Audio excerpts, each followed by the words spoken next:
Bajarê Amed wekî gelek tiştên xwe bi tema peynirê helandî ve li Bakur bi nav û denge. Lêbelê kîloya peynîr ji ber qeyrana aboriyê gihîştiye 8 lîreyên Tirkiyeyê. Ji ber nebûna kirîn û firotin jî li bazara peynîrfiroşan de ji 84 dikanan 62 dikan darabeyên xwe daxistin û deriyên xwe girtin. Lewra peynîrfiroş dibêjin îş tune û zirar dikin. Fırtın tane, iş seklandiye.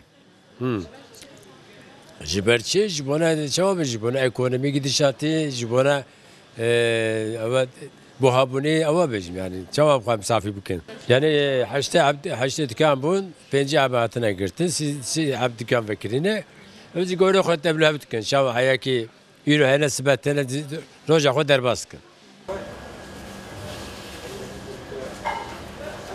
Li gorî penîrfiroşan sala borî kîloya penîra helandî a gulî di navbera 17 û 22 lîreyê de bûye. Lêvega di navbera 8 û 100 lîreyê de ye. Heke rayadarên Tirkiyeyê plansaziyek aboriyê nedin pêşiya xwe wê rewşa dikandarên penîrfiroş û zeytûnfiroş bêtir ber vê xirabiyê biçe. Ji niha de sûk vala ye. İro alışveriş wek berê nemaye. Millet nikare kilokî tişkî bi sîne bifirûşe. Bixwe. Meze çarşî vala ye, îsan tune ye. Yani alım gücü ketiye. Millet kilokî penîr nikare heyre. Perê kilokî penîr wartine. Tamam mı? Ekonomi kriz pir e. Ava nan kibiye 6 milyon. Fahmtki? Kilokî penîr bûye 8 milyon, heftê 5 milyon. Helan dî heftê 8 milyon. Salamona bûye 5 milyon.